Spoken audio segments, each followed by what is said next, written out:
Are you Miss Johnson from the legal department? You're 3 hours late for our meeting. I think there's been some mistake. I'm just waiting for my ride to the university dormitory. I don't work for any company. Don't play games with me. Get in the car. We have urgent contracts to review before the board meeting tonight. Sir, I really think you have the wrong person. I'm a college student, not a lawyer. Stop with the excuses. You match the description perfectly. Long brown hair, blue dress, 22 years old. Now get in before I'm even later than I already am. But I need to call my roommate to let her know where I am. You can call from the office. Move. Sir, should I take the usual route to headquarters? Yes, and step on it. We're already behind schedule. This is kidnapping. You can't force me into your car. Kidnapping? You're being dramatic. You work for my company. I'm your boss taking you to an important meeting. I've never seen you before in my life, and I definitely don't work for you. Then explain why you were standing exactly where my assistant told you to wait, wearing exactly what she described. I was waiting for my friend to pick me up from the airport. I just got back from visiting my grandmother. Your grandmother? Miss Johnson, your personal life doesn't concern me. What concerns me is the Henderson merger falling through because you decided to take an unauthorized vacation. Henderson merger? What are you talking about? And stop calling me Miss Johnson. My name is Autumn. Autumn? That's not the name on my assistant's notes. Sir, we've arrived at headquarters. Perfect. Let's go resolve this confusion upstairs. I'm not going anywhere with you. This is insane. Look, whether you're having some kind of breakdown or playing an elaborate prank, we need to sort this out immediately. The board is expecting results. Good evening, Mr. Sterling. The conference room is ready for your meeting. See? She called you Mr. Sterling. I told you I don't know who you are. Sir, is everything all right? And who is this young lady? This is supposedly Miss Johnson from legal, but she claims her name is Autumn and that she's never worked here. Sir, Miss Johnson called in sick today. She's been in the hospital with appendicitis since yesterday. What? Then who is this? I've been trying to tell you.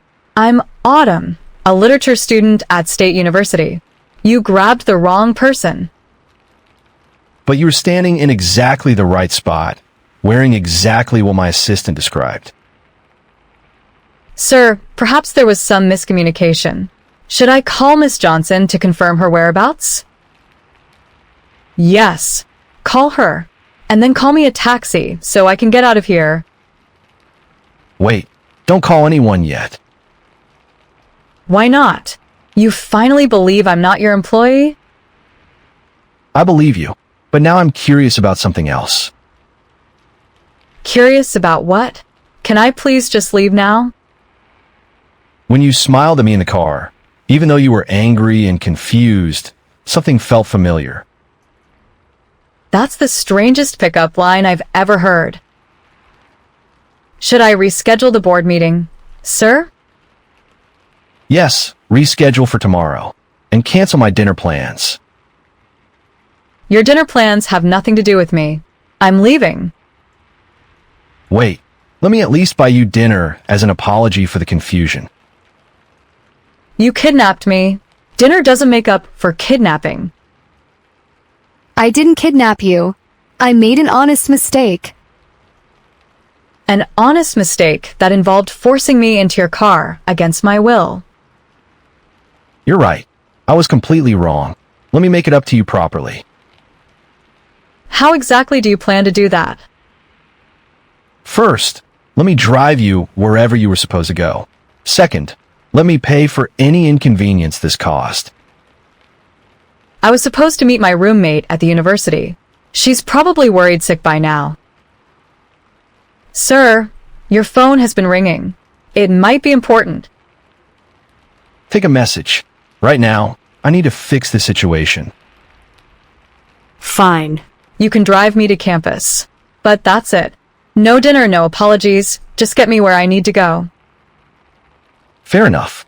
Though I have to ask, what were you doing at the airport? I told you. I was visiting my grandmother. She's been sick, so I spent the weekend taking care of her. Is she all right now? She's better. Why do you care? Just making conversation. I feel terrible about this whole misunderstanding. You should feel terrible. Normal people don't just grab strangers off the street.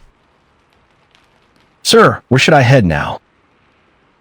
State University, main campus. You can drop me at the library. My roommate should be there studying. What do you study? English literature. I'm working on my thesis about romantic poetry in the 19th century. Romantic poetry? That's unexpectedly specific. What's that supposed to mean? Nothing negative. It's just rare to meet someone passionate about literature in my line of work. What exactly is your line of work, besides kidnapping innocent students? I run Sterling Industries. We handle corporate acquisitions and mergers. That sounds incredibly boring. It can be, but it pays well and keeps me busy. Busy enough to mistake random people for your employees? That was a first, actually. My assistant usually handles these arrangements. Maybe you should stick to letting your assistant handle them. We're approaching the university, sir. Finally, stop here by the library entrance. Wait, before you go, can I ask you something?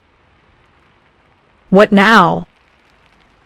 Do you ever go to the Golden Dragon restaurant downtown? No, why would you ask that? You remind me of someone I met there a few months ago. She was reading poetry while eating alone. Well, it wasn't me. I rarely eat out.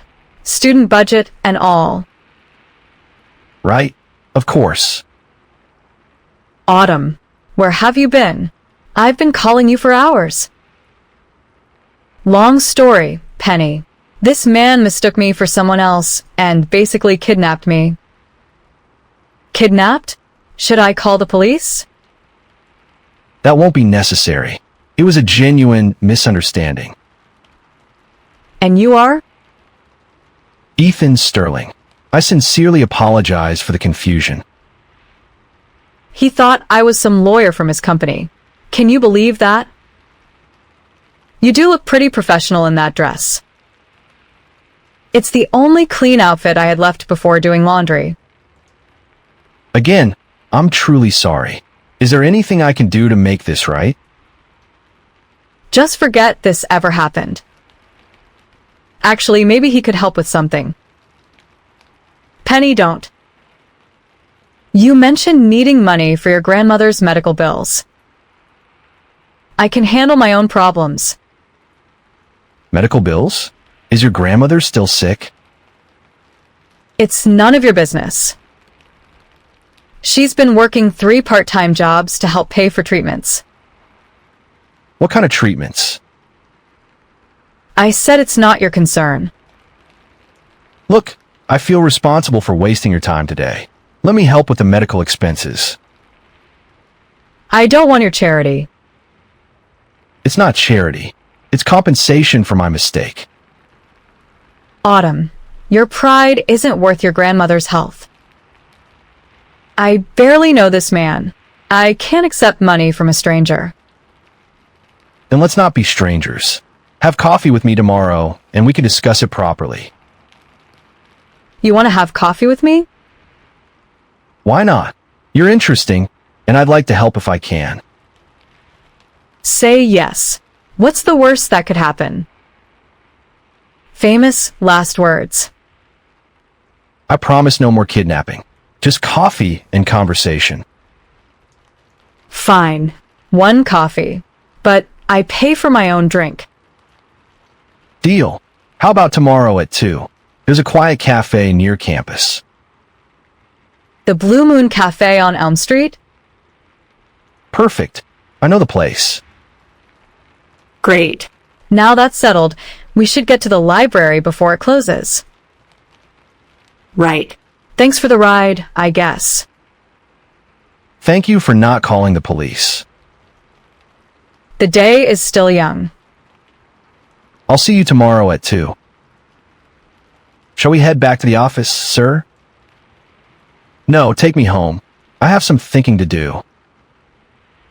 About the business meetings you missed? About something much more complicated than business. So, what's really going on? You never agree to dates with strangers. It's not a date. It's just coffee with someone who owes me for false imprisonment.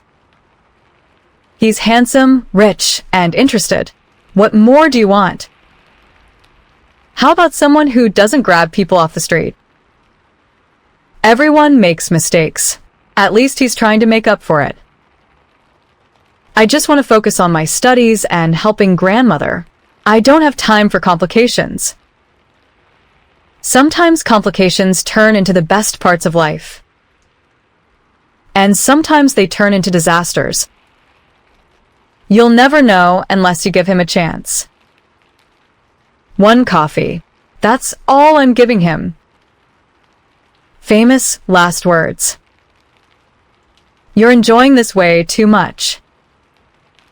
I'm enjoying seeing you talk to someone besides professors and librarians for once.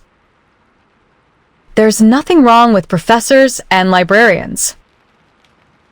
No, but there's nothing wrong with handsome businessmen either. Can we please go study now?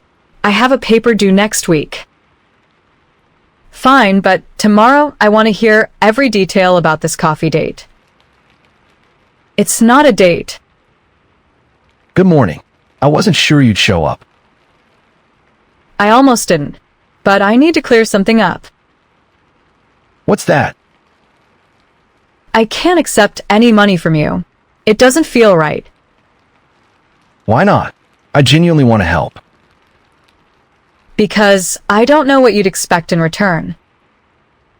I don't expect anything. I just want to do something good for someone who deserves it. How do you know what I deserve? You don't know anything about me. I know you're taking care of your sick grandmother while managing 3 jobs and going to school.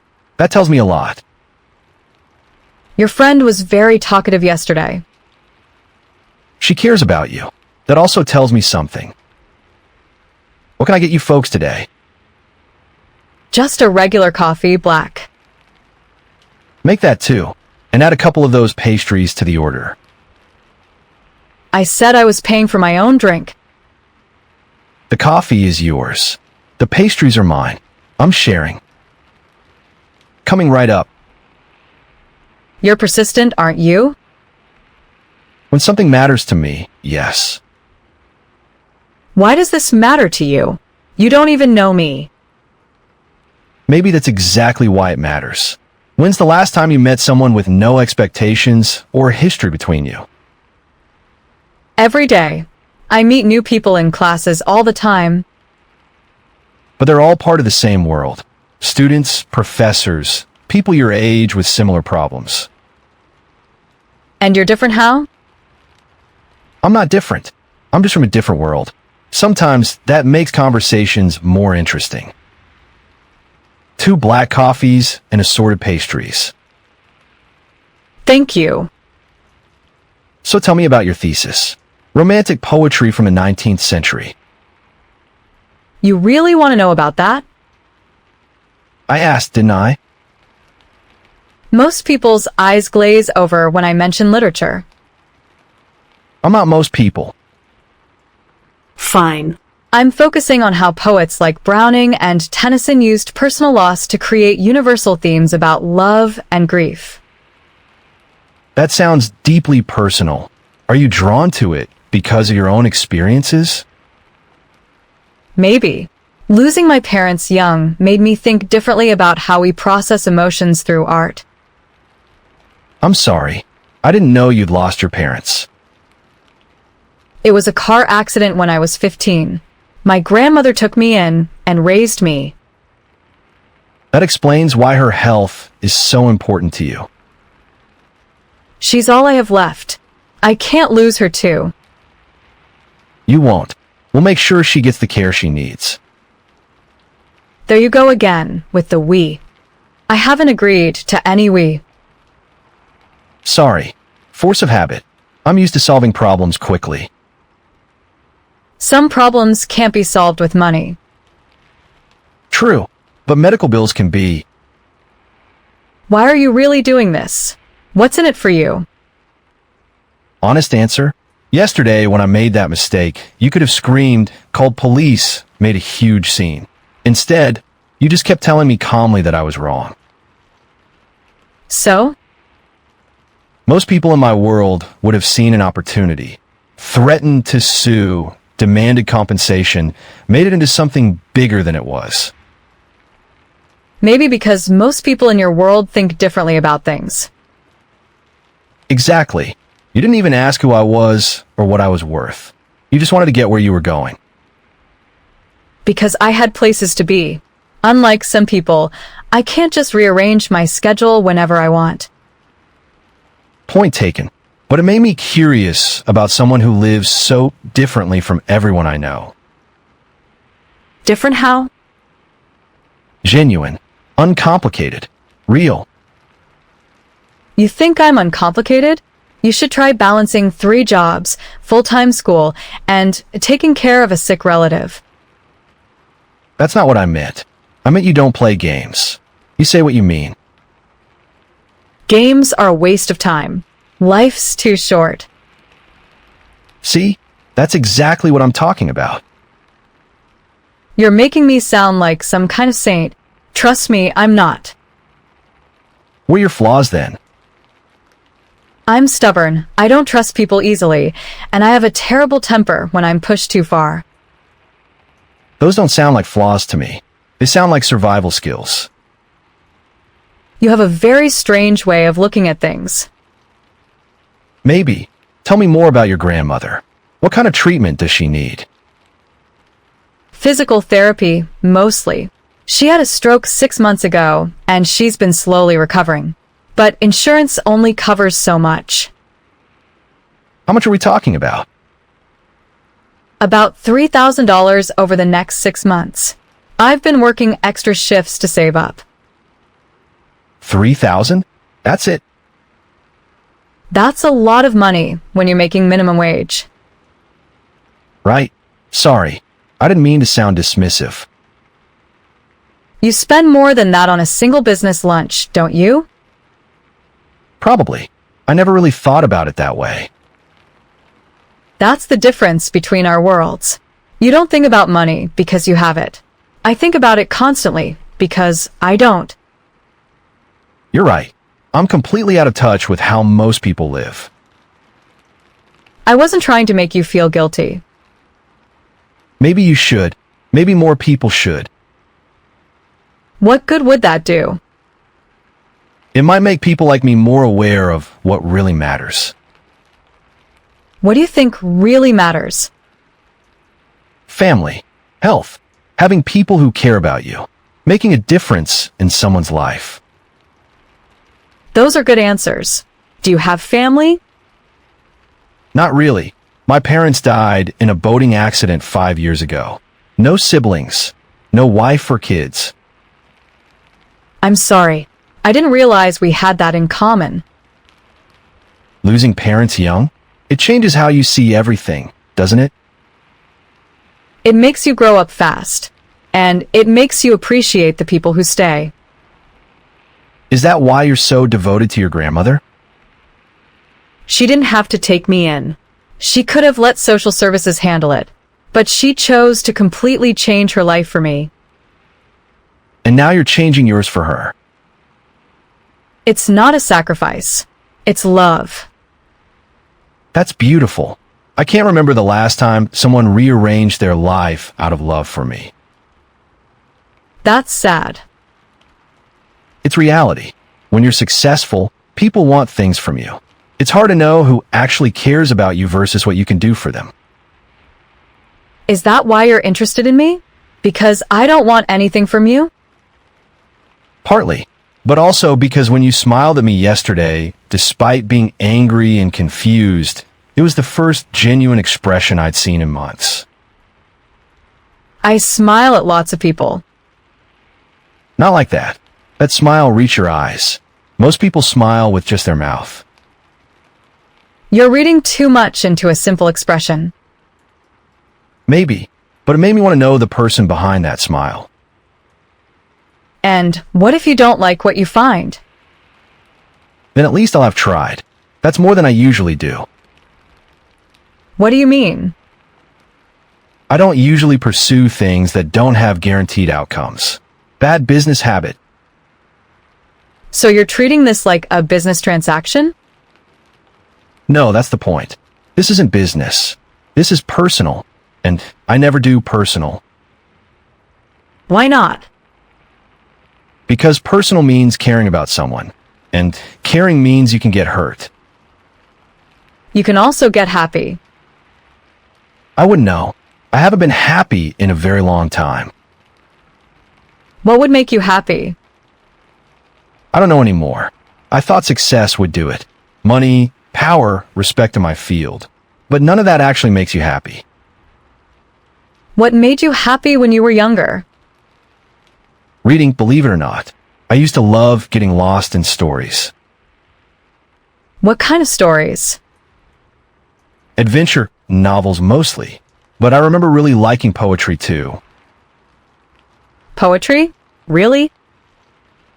You sound surprised. Most business people think poetry is impractical. It is impractical. That's what makes it beautiful. It exists just for the sake of beauty and emotion. When did you stop reading? When I started working, there never seemed to be time for anything that didn't contribute to the bottom line. That's terrible. It's life. No, it's a choice. And you can choose differently. Can I? I have responsibilities, obligations. To who? You just said you don't have family. To my employees, my investors, the companies I acquire. What about obligations to yourself? What do you mean? To be happy. To have a life worth living. To be more than just a machine that makes money. You make it sound simple. It is simple. Simple doesn't mean easy, but it is simple. What's the difference? Simple means you know what needs to be done. Easy means it doesn't require effort or sacrifice. So what needs to be done? You need to remember who you were before you became who you think you have to be. And who do you think I have to be? Someone important. Someone powerful. Someone who doesn't need anyone else. Isn't that better than being weak and dependent? There's a difference between being independent and being isolated. Explain. Independence means you can take care of yourself. Isolation means you won't let anyone else care about you. Maybe I don't know how to let people care about me anymore. It starts small, like letting someone buy you coffee without feeling obligated to pay them back. Is that what this is? Letting you care about me? Maybe. Are you going to let me? I don't know how. Start by being honest about what you want. Well, I want us to see you again. Why? Because talking to you makes me remember what it feels like to be human instead of just successful. That's honest. So will you see me again? Under what circumstances? Whatever circumstances you're comfortable with. I'm working at the bookstore tomorrow night. You could stop by. You work at a bookstore? One of my 3 jobs. I shelve books and help customers find things. What are the other 2 jobs? I tutor students in writing, and I work weekend shifts at a coffee shop. When do you sleep? When I can, usually about 5 hours a night. That's not sustainable. It's temporary.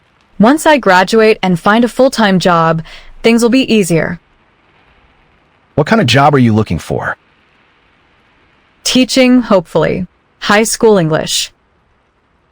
Teachers don't make much money, Money isn't everything. says the person working 3 jobs. I work 3 jobs to take care of my grandmother.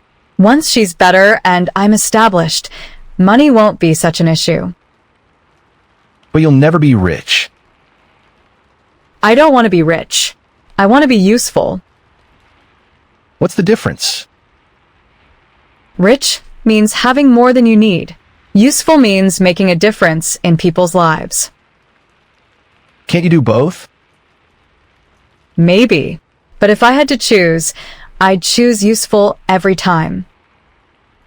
Even if it means struggling financially? Money problems are temporary. Making a difference in someone's life lasts forever. You really believe that? I have to. It's the only thing that makes sense to me. What bookstore do you work at? The corner library on Main Street. It's small and independent.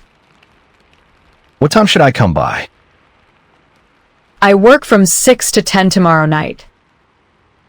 I'll be there around 8. Don't feel like you have to buy anything. The owner gets suspicious when well-dressed people browse too long without purchasing. I'll find something to buy. You don't even read anymore. Maybe it's time I started again. What kind of books did you used to enjoy? Adventure stories, some classics, poetry collections. I can recommend some modern poets you might like. I'd appreciate that. I should probably head back to campus. I have a class in an hour. What class? Victorian literature. We're discussing social reform themes in Dickens. Sounds fascinating. You'd probably find it boring. Try me. Maybe I'm more interesting than you think. Maybe you are. I'll walk you to your car.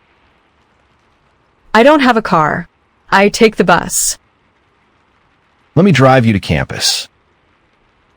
That's not necessary. I know it's not necessary. I won't do it. Why? Because I'm not ready for this conversation to end. It's just a 10-minute bus ride. Then give me 10 more minutes. Fine. But no detours. I promise. Good afternoon, sir. Where to? State University, please. You have a driver? It's more practical than dealing with parking in the city. Must be nice to never worry about practical things like parking. It is nice, but it's also isolating. How so? When someone else handles all the details of daily life, you stop noticing the world around you. Like what? Like how crowded the bus gets during rush hour, or how expensive gas has become, or how hard it is to find parking near campus. Those things matter to people. They matter to you. They matter to most people. Just not most people in your world. Yesterday you said I grabbed the wrong person. Maybe I grabbed exactly the right person. What do you mean? Maybe I needed to meet someone who would remind me what the real world looks like. I'm not responsible for your education. I know, but maybe you could be patient with someone who's trying to learn. We're approaching the university, sir. Just drop me at the main gate. Of course. I'll see you tomorrow night at the bookstore.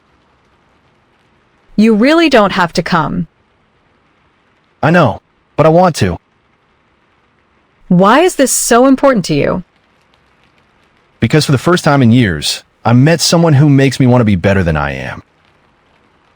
I'm not trying to change you. I know. That's what makes it real. See you tomorrow night. See you tomorrow. Home now, sir? Yes. And tomorrow evening, clear my schedule after 6. Another emergency meeting, sir? No, something much more important. You actually came. You sound surprised. Rich people don't usually follow through on plans with people like me. People like you? Poor students who work in bookstores. Maybe I'm not like other rich people. We'll see. This place is amazing. How long has it been here? About 30 years. The owner inherited it from his father. Can I help you find anything? I'm looking for poetry recommendations. Something modern but accessible. Any particular themes or styles? He used to enjoy classical poetry, but hasn't read much recently. Getting back into it. Let me show you some collections that bridge classical and contemporary styles. That sounds perfect. Are you a friend of our employee here? Something like that. He's just a customer who needed some guidance. Well, you're in good hands. She knows more about poetry than anyone I've met. I'm discovering that. I'll leave you two to browse. Let me know if you need anything else. You didn't have to say we were just customer and employee. What should I have said? I don't know, but that felt like you were embarrassed to be seen with me. I wasn't embarrassed. I was being protective Protective of what? of your privacy. I didn't want to put you in an awkward position with your boss. My boss doesn't care who I talk to as long as I do my job. I didn't know that. You have a lot to learn about how normal people live. Then teach me. It's not my job to teach you. I'm not asking as an employer. I'm asking as someone who wants to understand. Understand what? How you can be so happy with so little. Who says I'm happy? Aren't you? Sometimes. But happiness isn't about having little or having a lot. It's about being grateful for what you do have. What are you grateful for? My grandmother's recovery, having work that pays the bills, friends who care about me, books that transport me to other worlds. Simple things. Simple doesn't mean less valuable. What would you be grateful for if you had unlimited money? The same things. Money might make them easier to obtain or maintain, but it wouldn't change what matters. You really believe that? I have to. Otherwise, I'd spend my whole life wanting things I can't have. What do you want that you can't have? More time. That's the one thing money can't actually buy. Time for what? To read everything I want to read. To travel places I've only seen in books. To spend more hours with my grandmother while she's still here. Those are beautiful goals. They're not goals. They're wishes. Goals are things you can actually plan and work toward. What are your goals then? Graduate with honors. Get my grandmother healthy. Find a teaching position that pays enough to live comfortably. How close are you to achieving them? I'll graduate in 6 months. My grandmother is improving slowly. The teaching job market is competitive, but I'm optimistic. What if I could help make some of those things easier? How? I could pay for your grandmother's remaining treatments. That would free you up to focus on school and job hunting instead of working 3 jobs. We've been through this. I can't accept that kind of help. Why not? Because I don't know what you'd expect in return. What if I expected nothing? Nobody gives away thousands of dollars expecting nothing. What if I did it because it would make me happy? Why would helping me make you happy? Because I've never done anything purely to help someone else. It might be nice to find out what that feels like. You've never helped anyone? Not without getting something in return. Charitable donations for tax benefits. Sponsoring events for business contacts. Everything has an angle. That's a terrible way to live. I'm beginning to realize that. So change it. How? Start small. Buy a book from here because you want to support an independent bookstore, not because you want to impress me. What makes you think I'm trying to impress you? Aren't you? Maybe a little. Then pick a book because you genuinely want to read it. Which one would you choose for yourself? That one over there. It's a collection of contemporary poems about loss and recovery. Why that one? Because the poet writes about finding hope in dark places. I find that comforting. Have you been in many dark places? Everyone has dark places. The difference is whether you learn to find light in them. What's the darkest place you've been? When my parents died, I thought my life was over. I was 15, angry, and convinced I'd never be happy again. What changed? My grandmother. She didn't try to make me feel better. She just sat with me in the darkness until I was ready to look for light. That's beautiful. It wasn't beautiful at the time. It was messy and painful and took years. But you came through it. Mostly. Some days are still hard. What makes the hard days easier? Remembering that pain is temporary, but the love you shared with people lasts forever. I never thought about it that way. How do you think about loss? As something to get over and move past as quickly as possible. That's not healing. That's avoiding. What's the difference? Healing means accepting the loss and learning to carry it differently.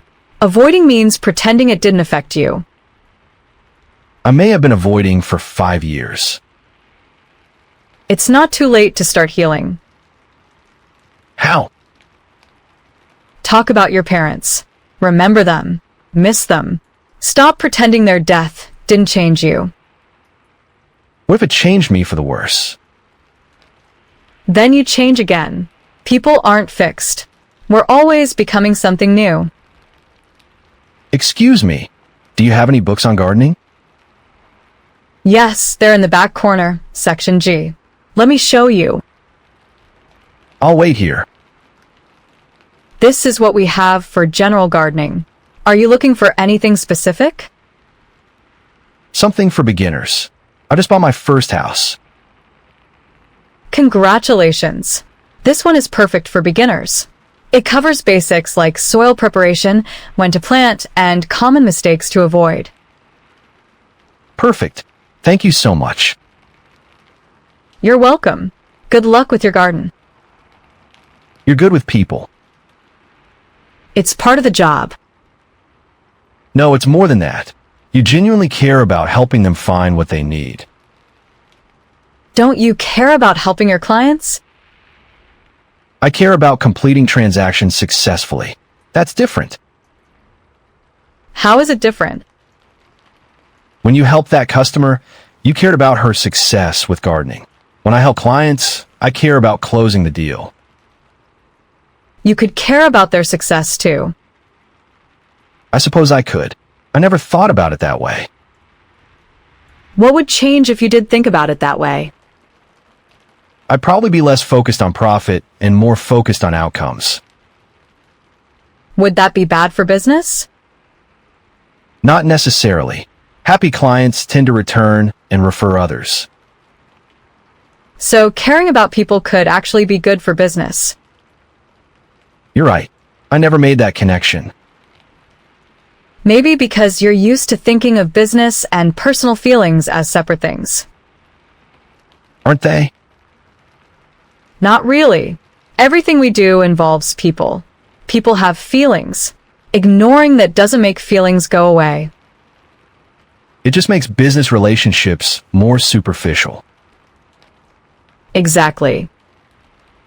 You should teach a course on business philosophy. I don't know anything about business. You know about people. That's more important. Is it really? Think about it. Every business decision ultimately affects people. Employees, customers, communities. If you don't understand people, you can't make good decisions. But business schools don't teach that, do they? They teach strategy, finance, marketing, operations.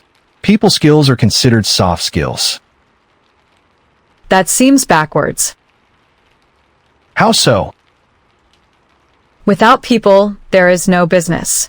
People should be the first consideration, not the last.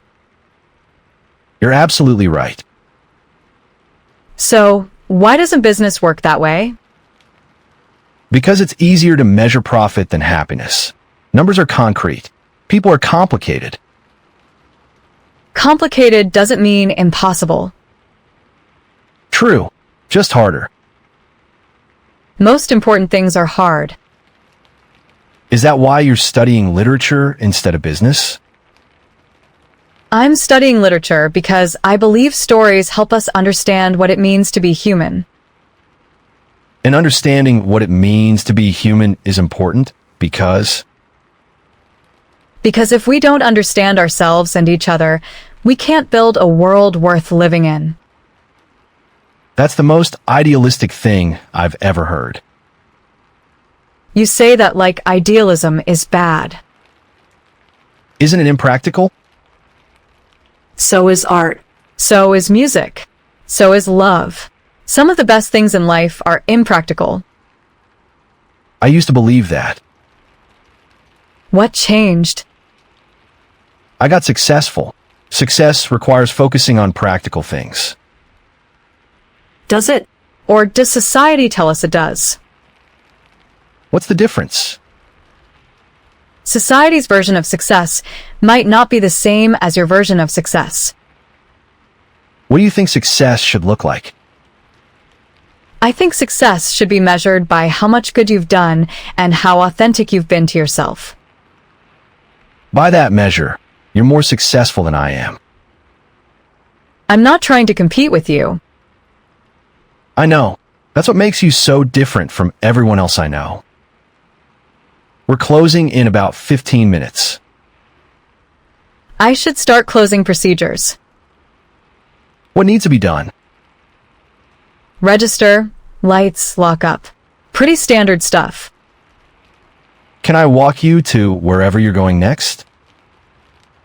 I usually take the bus back to campus. Let me drive you. You don't have to do that. I want to. Plus, I'd like to continue our conversation. What about? About this version of success you mentioned. I want to understand it better. Okay. But I need to finish closing first. I'll wait. You can browse while I work if you want. Actually, I'd like to buy that poetry book you recommended. The one about finding light in dark places? Yes, I think I need to learn about that. Good choice. Finding everything you need? Yes, thanks to your excellent employee. She's the best we've ever had. Customers love her recommendations. I can see why. Have a good evening, you too. Ready to go? Ready. Evening, sir. Evening.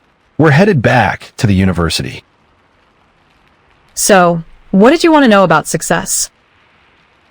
How do you measure how much good you've done? I think about the people whose lives are better because they knew me. That's hard to quantify. Not everything valuable can be quantified. Give me an example. My grandmother is healthier and happier because I'm taking care of her. Students I tutor are more confident writers. Customers at the bookstore find books that enrich their lives. Those are concrete things. But the value isn't in the actions themselves. It's in the positive impact on people's lives. How do you know you're having a positive impact? I pay attention. I listen. I notice when people seem happier or more hopeful after interacting with me. And that makes you feel successful? It makes me feel useful, which is more important to me than feeling successful. What's the difference? Success often involves comparison to others. Being useful is about contribution without comparison. I never thought about it that way. How do you usually think about contribution? In terms of economic impact, jobs created, profits generated, efficiency improved. Those things matter too. But they're not the whole picture. Right. People aren't just economic units. They're human beings with hopes, fears, dreams, relationships. When you put it like that, my approach to business sounds pretty cold. Not cold, just incomplete. How would you complete it? By considering the human element in every decision. How will this affect people's lives? Will it make them happier, healthier, more fulfilled? That would probably change everything about how I do business. Would that be bad? Probably not. It might actually make business more satisfying.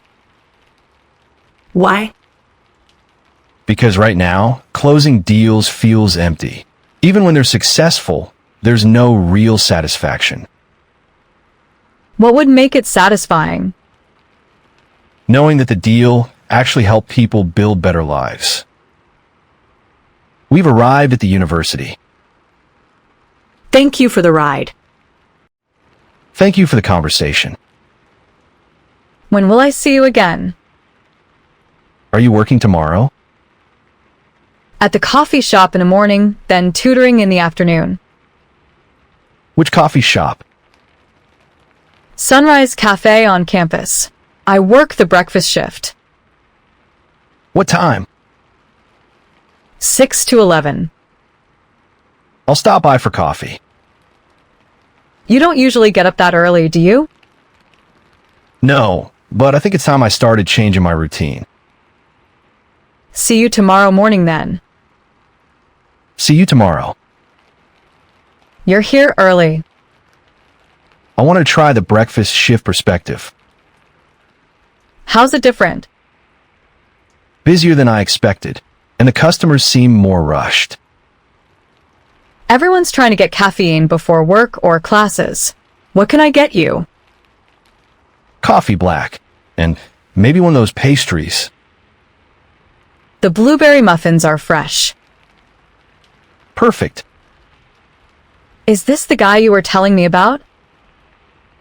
This is the customer I mentioned, yes. Customer? Is that what I am? What would you prefer to be called? Friend, maybe? Are we friends? I like to be, if you're interested. I'll leave you two to figure that out. Sorry about that. She's very direct. I like direct people. They don't waste time with games. Neither do you, apparently. What do you mean? Asking if we're friends after knowing each other for 3 days. How long does it usually take? There's no timeline. It just happens naturally when people care about each other. Do you care about me? I'm starting to. What does that mean? It means I wonder how you're doing when you're not here. It means I want good things to happen to you. I want good things to happen to you too. Then maybe we are becoming friends. Good, because I have a proposition for you. What kind of proposition? Let me pay for your grandmother's medical bills. We've discussed this. Hear me out. I'm not asking for anything in return except one thing. What's that? Help me figure out how to make my business more human-centered. I don't know anything about business. You know about people. That's what I need to learn. You want me to be a consultant? I want you to be a friend who helps me become a better person. And you'd pay my grandmother's medical bills in exchange for that? I'd pay them regardless. But if you want to frame it as an exchange so you feel more comfortable, then yes. Why is this so important to you? Because for the first time in years, I met someone who makes me want to be more than just successful. I want to be good. You're good. You just forgot how to show it. Then help me remember. What would this consulting involve exactly? Spending time together, talking about decisions I need to make, helping me see things from a more human perspective. That sounds like friendship, not consulting. Maybe they're the same thing. Maybe they are. Excuse me, can I get a latte with an extra shot? Of course. Give me just a minute. You're good at multitasking. You have to be in the service industry. I've never worked in service.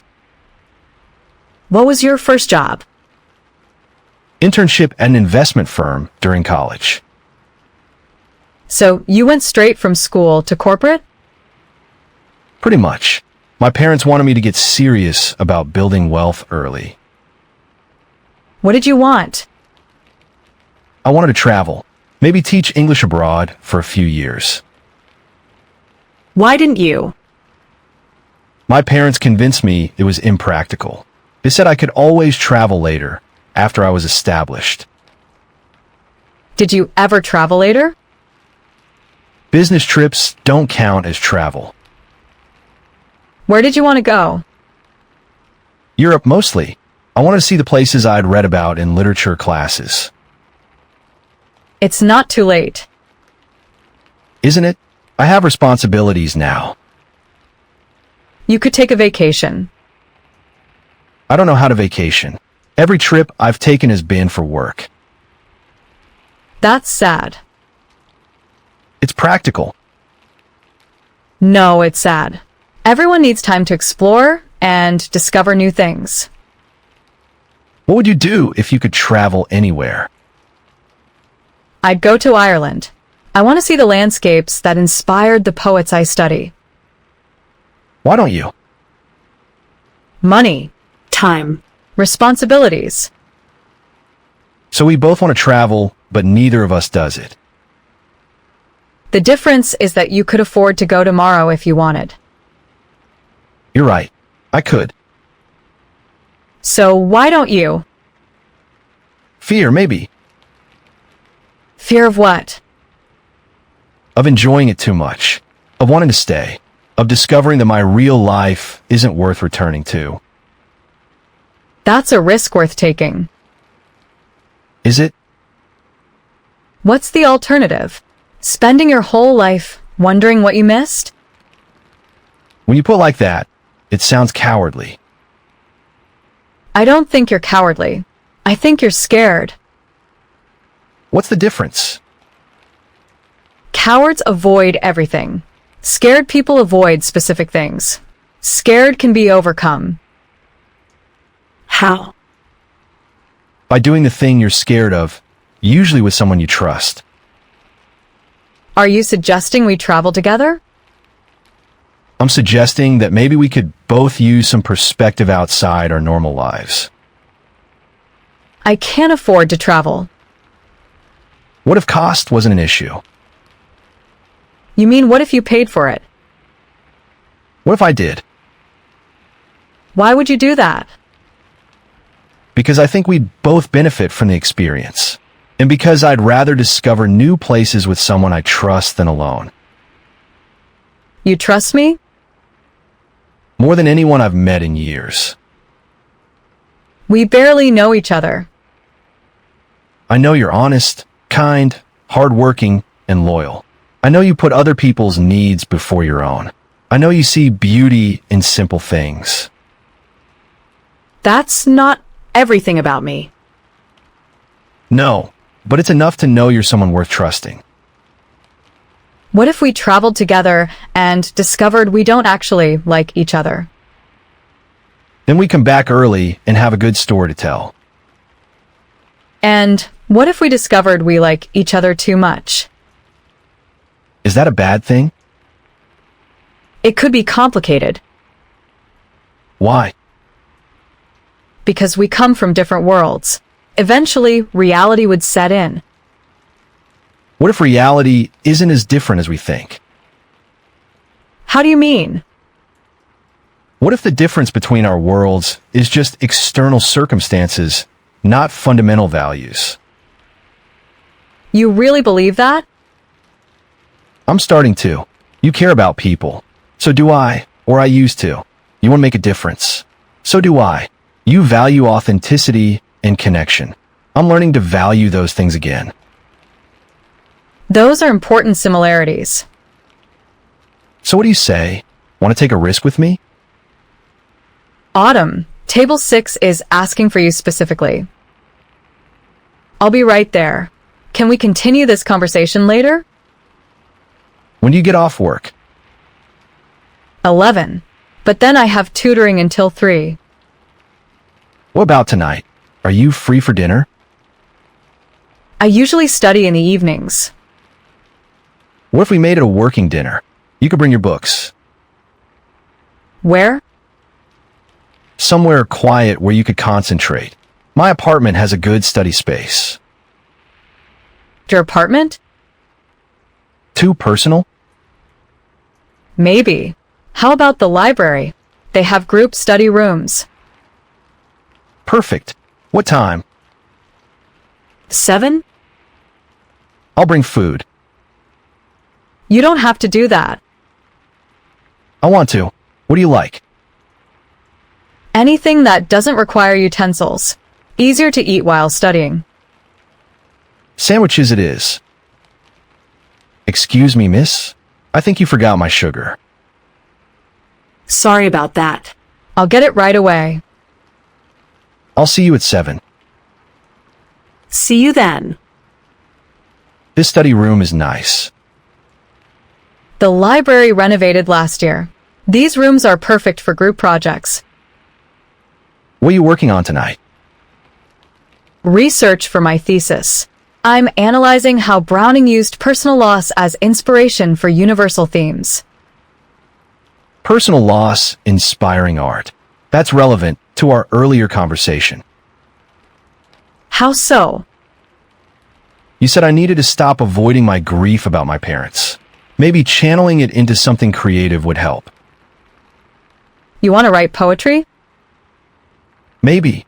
Or maybe I could channel it into making my business more meaningful. How would grief inform business decisions? It might make me more conscious of how my decisions affect families, more aware of the human cost of economic choices. That's a beautiful way to honor your parents' memory. Do you think they'd be proud of what I've accomplished? Do you think they would be? Honestly, I think they'd be proud of my success, but disappointed in the kind of person I became while achieving it. What kind of person did you become? Cold, disconnected, focused on profit over people. But you're recognizing that now. That's the first step toward change. Is it enough to recognize it? Don't I have to actually do something different? What would you do differently? Start thinking about the human impact of every business decision. Ask how each choice affects employees' families, community well-being, long-term sustainability. Those are good intentions. but how would you implement them practically? I don't know yet. That's where I need help. From me? From someone who thinks about people first and business second. What if people first thinking isn't profitable? Then maybe I need to redefine what profitable means. Explain. Maybe profit should include positive social impact, employee satisfaction, and community benefit, not just financial returns. That sounds like social entrepreneurship. Is it a real thing? Very real. Companies that measure success by their positive impact as much as their financial performance. Have you studied this?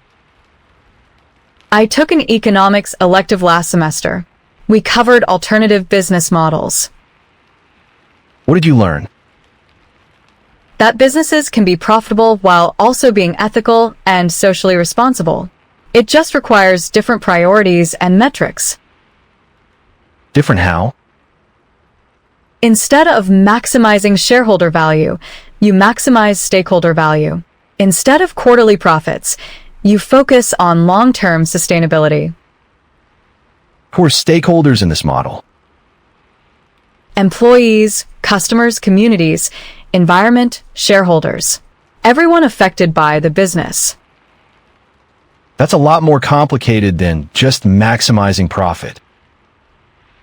Complicated, but not impossible, and potentially more fulfilling. More fulfilling how?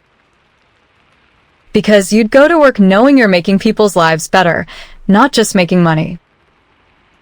That does sound more satisfying than what I do now. What do you do now, exactly? I buy struggling companies, restructure them to be more profitable, then sell them. What happens to the employees during restructuring? Some get laid off. Others get new roles. It depends on the efficiency needs.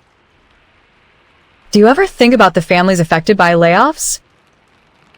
Not really. I focus on the numbers. What if you started thinking about the families? It would probably make my job much harder. Emotionally harder, yes, but maybe more meaningful.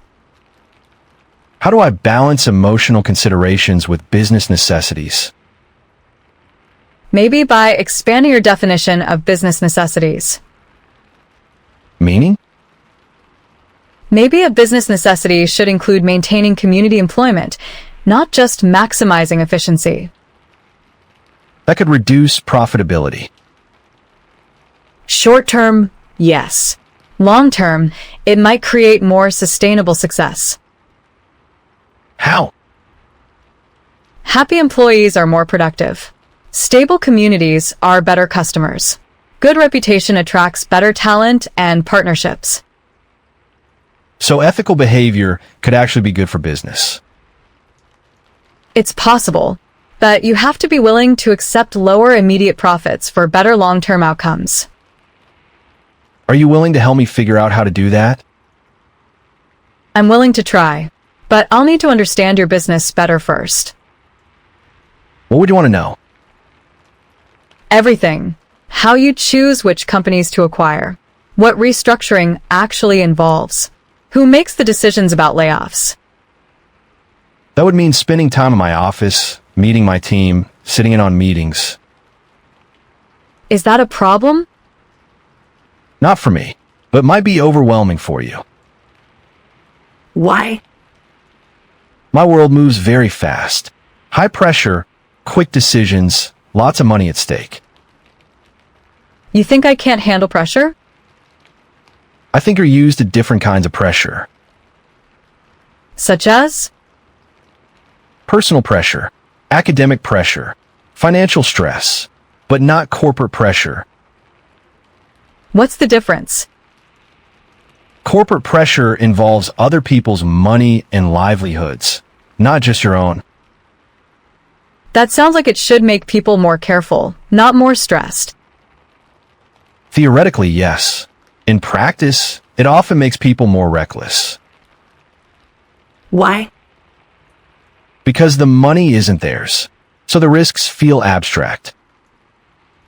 That's a terrible way to make decisions. I agree, but it's common in my industry. Then maybe your industry needs to change. Maybe it does. Want to help me be part of that change? What would that look like practically? Come and work with me tomorrow. Observe a typical day. Meet my team. Sit in on a planning meeting. I have classes tomorrow. What time? 9 to 11, then 2 to 4. Perfect. We could start at 7, break for your classes, then continue in the afternoon. 7 in the morning? Business starts early. That's earlier than my coffee shop shift. I'll make sure there's excellent coffee. What would I wear? I don't exactly have business attire. What you're wearing now is fine. You look professional. I'm wearing jeans and a sweater. They're nice jeans and a nice sweater. Plus, I want my team to see you as you are, not dressed up to fit in. Why? Because authenticity is part of what I'm trying to bring to my business. You represent that. No pressure or anything. You'll be fine. Just be yourself and ask the questions that occur to you. What if my questions seem naive? Naive questions often reveal assumptions we didn't realize we were making. Okay, I'll come with you tomorrow.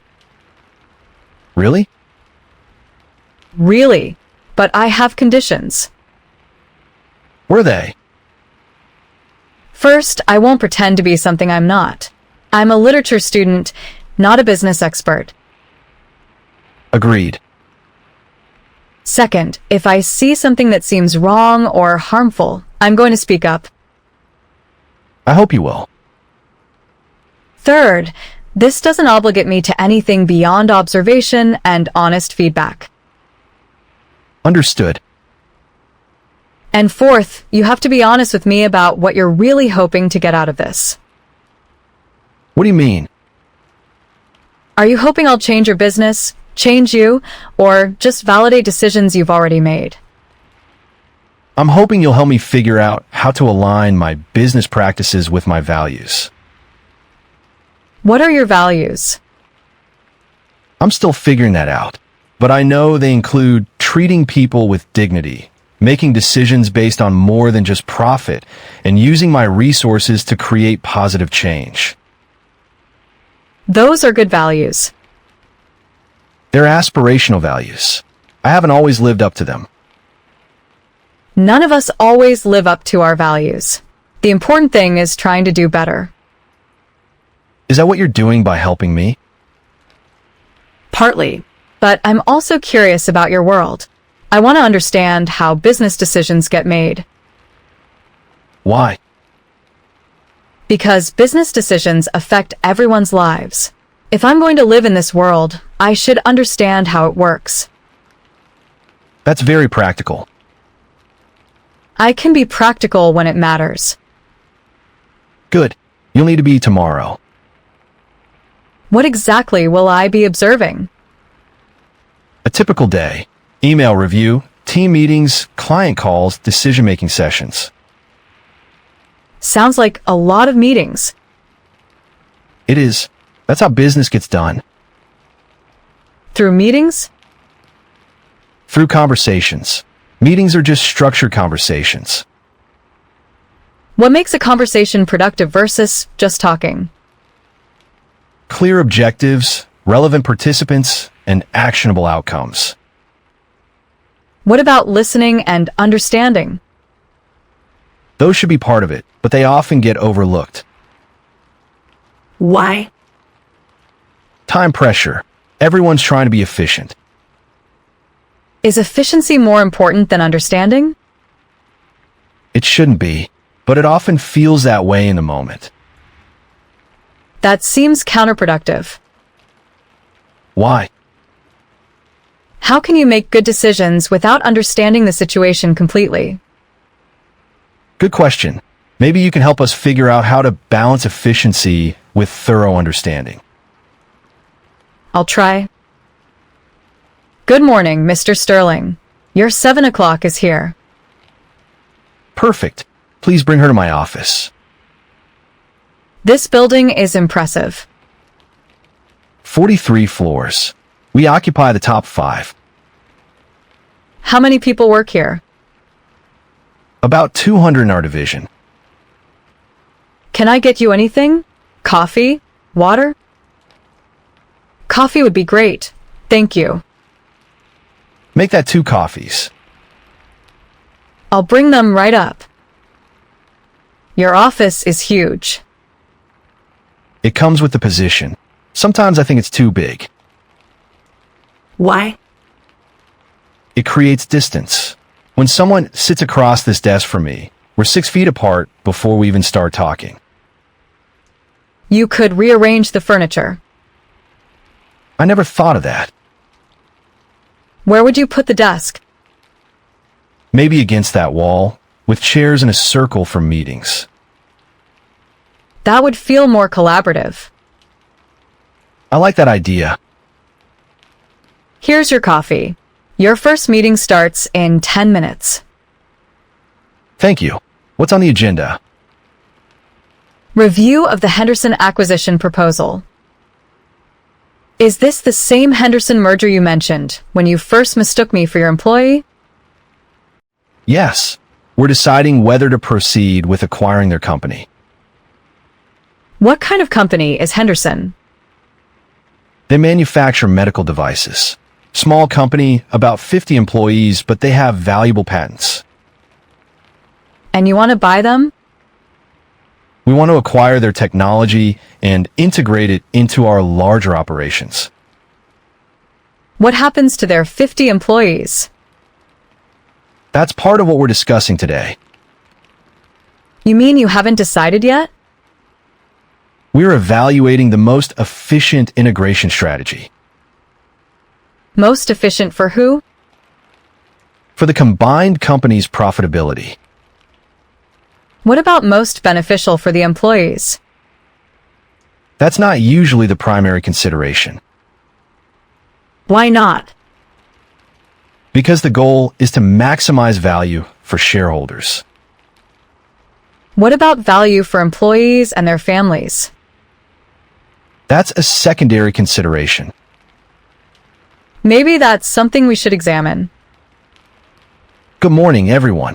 Let's review the Henderson acquisition numbers.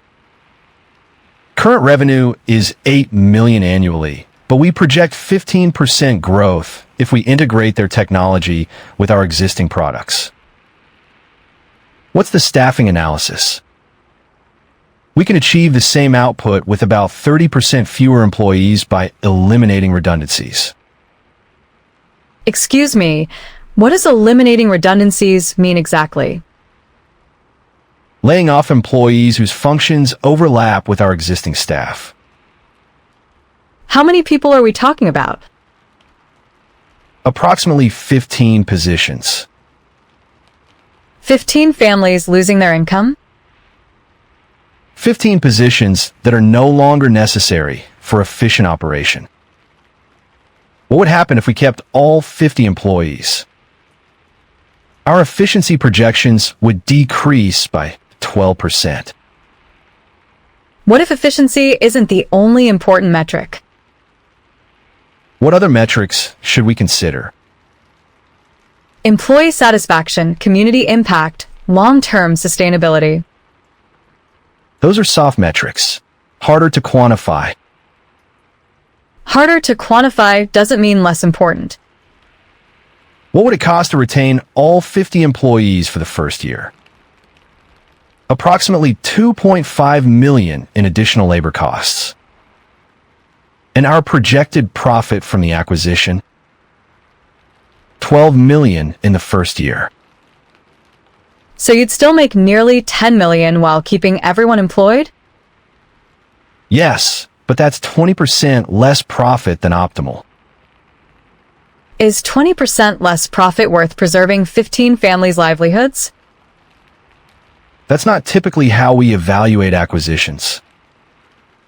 Maybe it should be, what if we kept everyone for the first year and used that time to retrain people for different roles? Retraining would cost additional money. How much additional money? Probably another $1 million for comprehensive retraining programs. So we'd still profit $8 million instead of $12 million. But we'd be setting a precedent that acquisitions don't require maximum efficiency. What's wrong with that precedent? It might make us less competitive. Or it might make you more attractive to talented employees and ethical partners. She has a point. Companies with good reputations often attract better talent. Are we really going to base business decisions on reputation instead of numbers? Why not base decisions on both? Because they might conflict. Then you choose which is more important in the long run. Let's table the layoff decision for now. I want to explore alternative integration strategies. Alternative strategies? Ways to achieve growth while maintaining employment. That's going to require more analysis. Then let's do more analysis. This is going to delay the acquisition timeline. Is that necessarily bad? Delays cost money and create uncertainty. Rushing into decisions that hurt people also creates costs. What kind of costs? Reduced employee morale, negative community relations, potential legal issues, damage to company reputation. Those are speculative costs. Layoffs are guaranteed to hurt people. Shouldn't we be more concerned about guaranteed harm than speculative profits?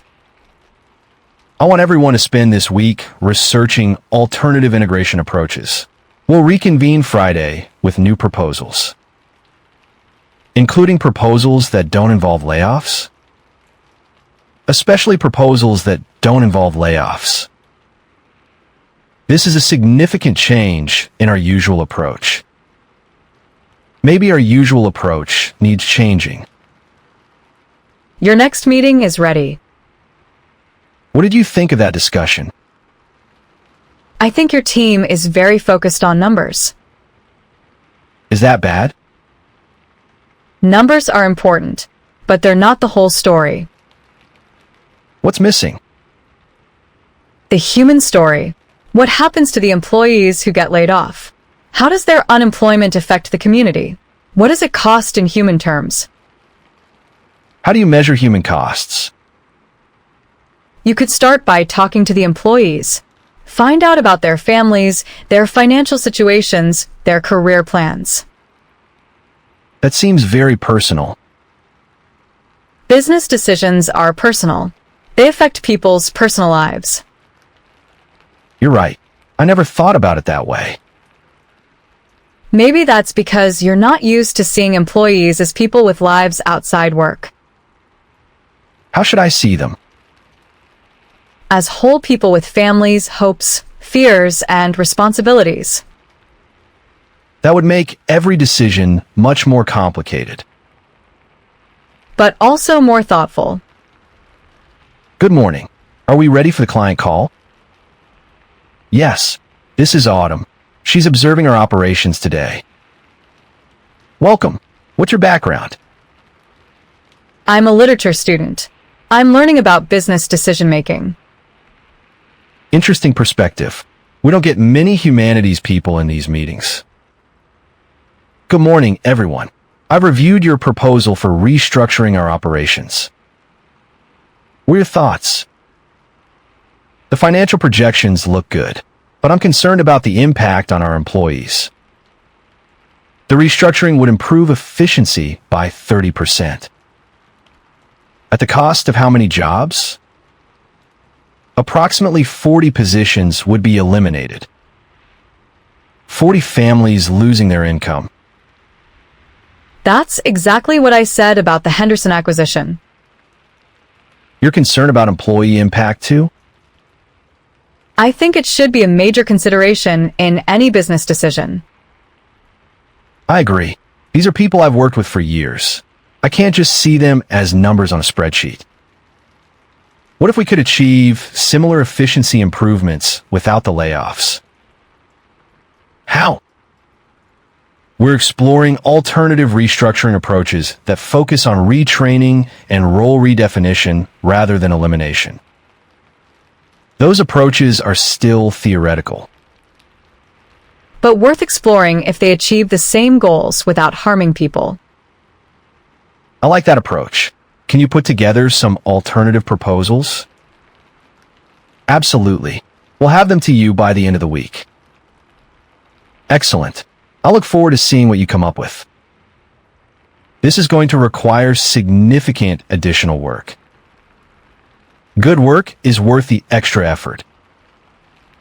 What if the alternative approaches are successful?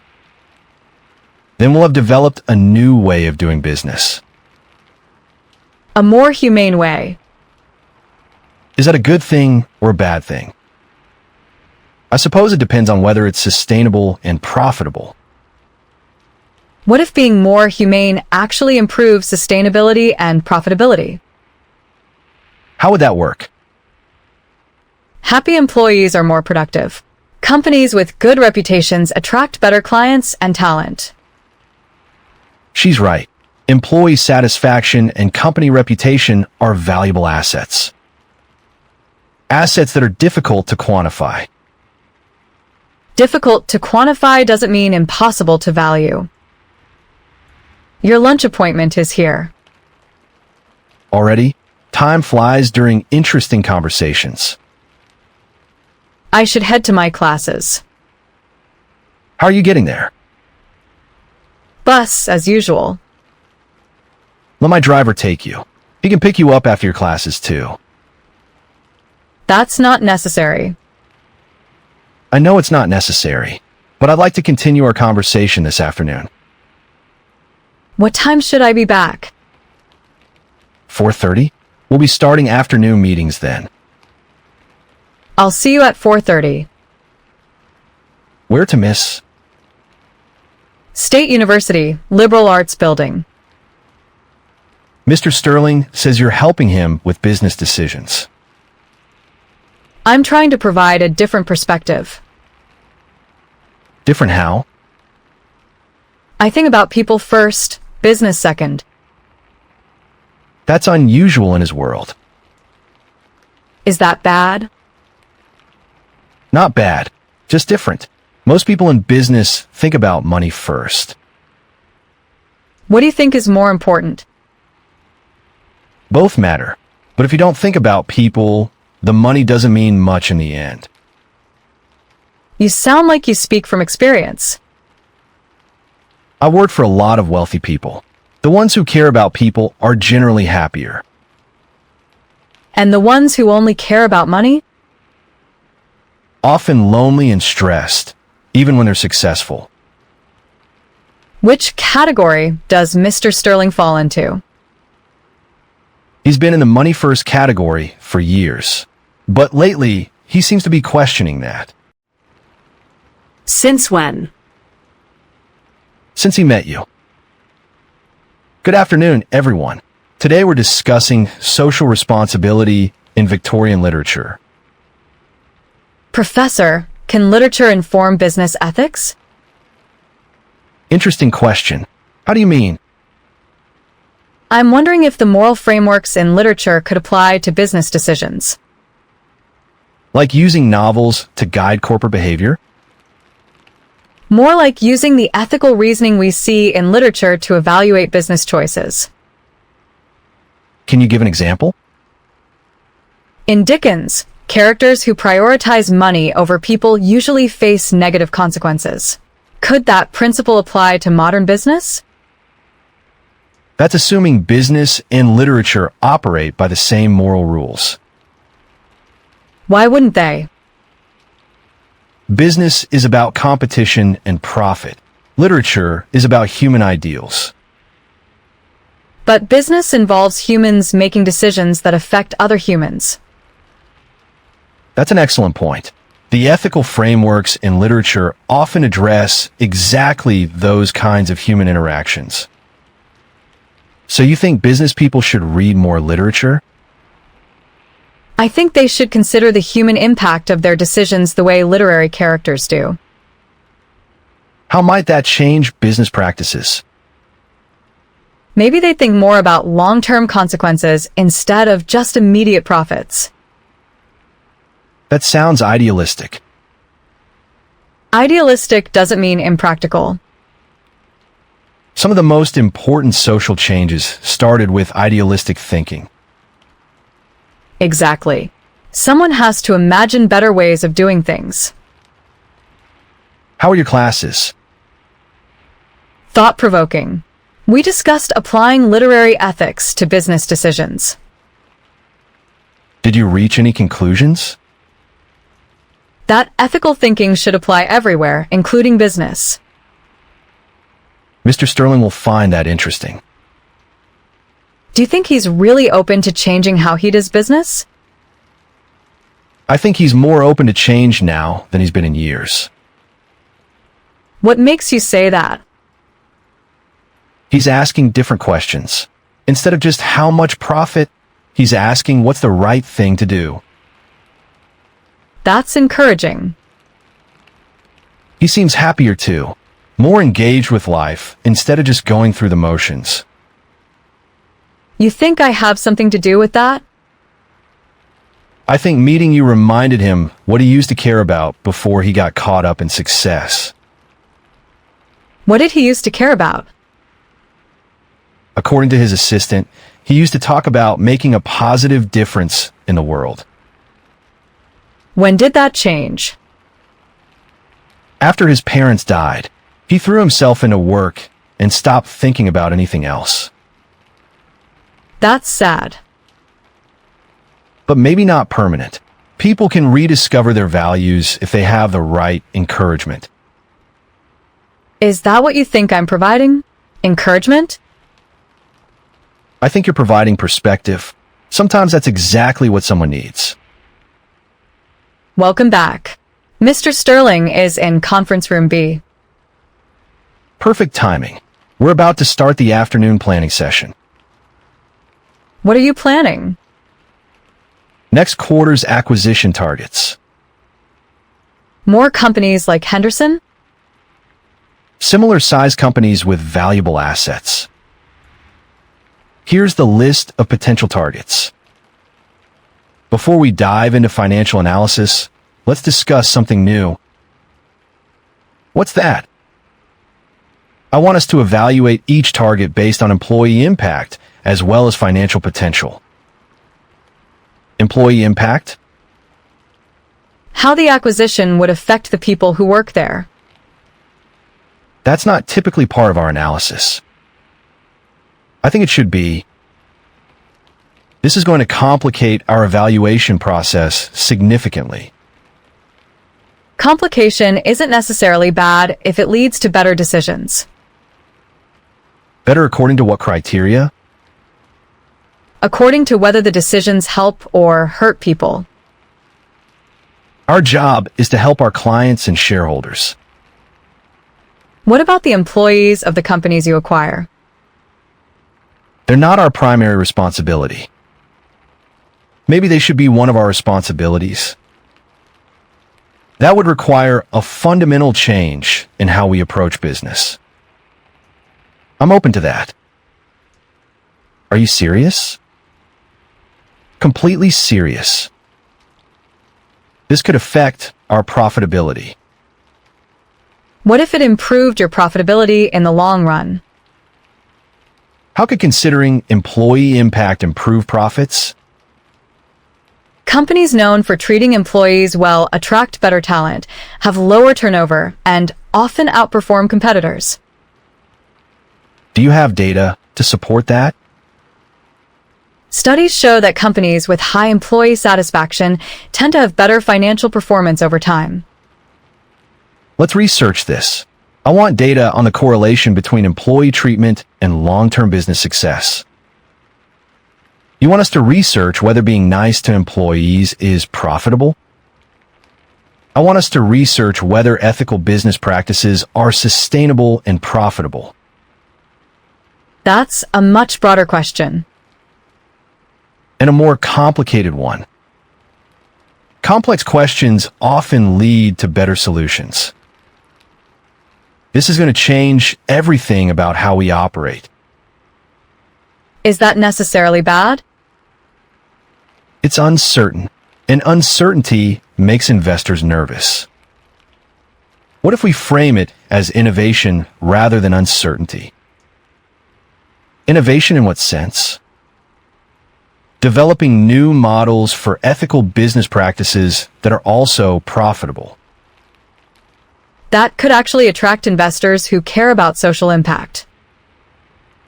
Are there enough of those investors to matter? Social impact investing is a growing market. You know about impact investing? I researched it for a paper. It's becoming increasingly popular with younger investors. See, there might be market demand for what we're considering. So we're talking about repositioning our entire business model. We're talking about evolving our business model. Evolution rather than revolution. What would evolution look like practically? Starting with small changes, like the Henderson acquisition approach we discussed this morning. Using that as a test case? Exactly. Try the new approach on one acquisition and see how it works. And if it works, we apply it to future acquisitions. And if it doesn't work, then you learn from what went wrong and try a different approach. The important thing is that we try. Mr. Sterling, your 5 o'clock appointment is here. Already? This day has flown by. I should probably head back to campus. What did you think of today? It was eye-opening. Your team is very smart, But but they're trained to think about business in a very narrow way. how so? They see efficiency and profit as the only important outcomes. What other outcomes should they consider? Employee well-being, community impact, long-term sustainability, ethical implications. That's a lot of additional factors to consider. Important decisions should consider multiple factors. You're right. Will you come back tomorrow? Do you want me to? Very much. I think your perspective is already changing how my team thinks. How can you tell? They're asking different questions. Instead of just, how much money can we make? They're asking, what are the broader implications? That's progress. Thanks to you. Thanks to all of us being willing to think differently. Dinner tonight? We could continue discussing this. I have to work at the coffee shop early tomorrow morning. What time? 6 a.m. Then let's have an early dinner. Say 6 p.m. Okay, but somewhere casual. There's a quiet restaurant near campus. Good food, relaxed atmosphere. Perfect. I'll pick you up at 5:30. See you then. You've been quiet since we ordered. I've been thinking about today. What specifically? How hard it is to change established ways of thinking. You mean my team's resistance to considering employee impact? That and how deeply ingrained certain business assumptions are. Such as? That profit is the only measure of success. That efficiency always trumps other considerations. That employees are just resources to be optimized. Those assumptions are common in business. But they're not inevitable, are they? No, they're learned, which means they can be unlearned. It's going to take time. Are you willing to be patient with the process? That depends On what? on whether you're serious about making real changes or just interested in feeling better about doing business the same old way. I'm serious about making real changes. Even if it costs you money, Even if it costs me some money in the short term. and even if your team resists, I'll work on bringing them along gradually. what if they don't come along? Then I'll find team members who share the new vision. You'd replace people? I'd give everyone a chance to adapt. But ultimately, the team needs to support the direction we're heading. That seems fair. What concerns you about this process? I'm worried that when it gets difficult, you'll revert to old patterns. What makes you think I might do that? Because change is hard, and you've been successful doing things the old way. Success without meaning isn't really success. You say that now. But when you're facing a difficult decision that could cost money, will you still believe it?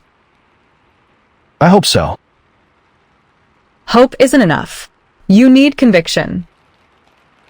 How do I develop conviction? By remembering why this matters to you. It matters because I want my work to have positive impact instead of just generating profit. Why is that important to you? Because I want my life to mean something beyond accumulating wealth. And what would give your life meaning? Knowing that I help people build better lives instead of just making rich people richer. That's a good reason to change. Is it strong enough to sustain me through difficult transitions? That depends on how deeply you believe it. I'm beginning to believe it very deeply. What convinced you? Meeting you, seeing how someone can be genuinely happy while focused on helping others rather than helping herself. I'm not always happy. But you're always purposeful. There's a difference. What do you mean? You know why you do what you do. You're motivated by clear values. I've been motivated by vague notions of success. Success can be a clear value if you define it properly. How would you define success? Using your abilities to make the world a little better than you found it. That's beautiful. It's also practical. It gives you criteria for evaluating decisions. How so? Before making a choice, ask yourself, will this make the world better or worse? And if the answer is worse? Then find a different choice. Even if the different choice is less profitable? Especially then. Anyone can make money by ignoring consequences. It takes integrity to make money while improving things. You make it sound simple. The principle is simple. Implementation is harder. Will you help me with implementation? How? Continue working with my team. Help us develop new evaluation criteria for business decisions. I'm not qualified to design business processes. You're qualified to ensure we consider human impact. That's what we need most. What would this arrangement look like? You could work part-time while finishing school, consulting on acquisition decisions, policy development, employee relations. That sounds like a real job. It will be a real job with real pay.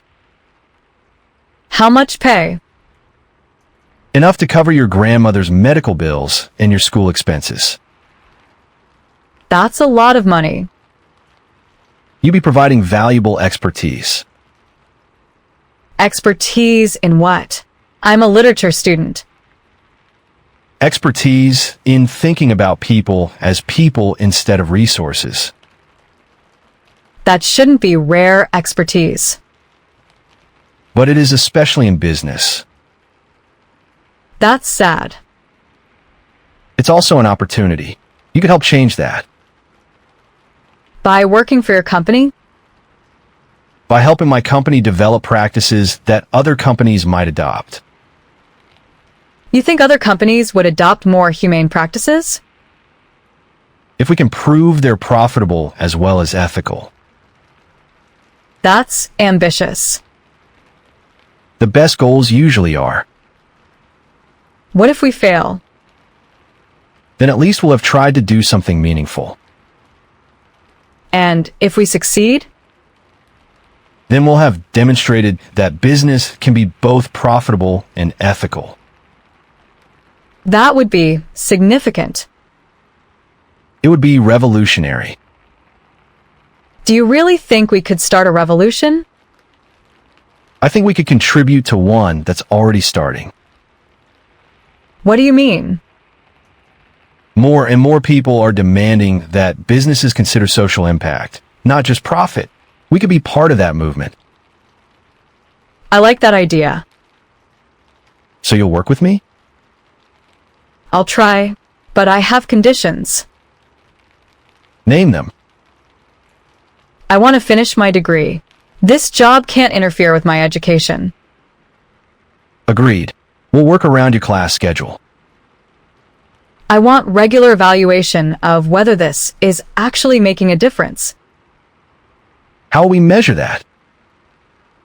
By tracking outcomes for employees of companies we acquire. Are they better off or worse off because of our involvement? That's a good metric. And I want the right to speak up when I think we're making decisions that hurt people. I hope you will speak up. That's the whole point of having you there. Even if it's inconvenient or expensive. Especially then. Okay. I'll try working with you. Thank you. I think this could be the beginning of something important. For your business? For both of us. What do you mean? I think we're both going to learn and grow from this experience. I hope so. I know so.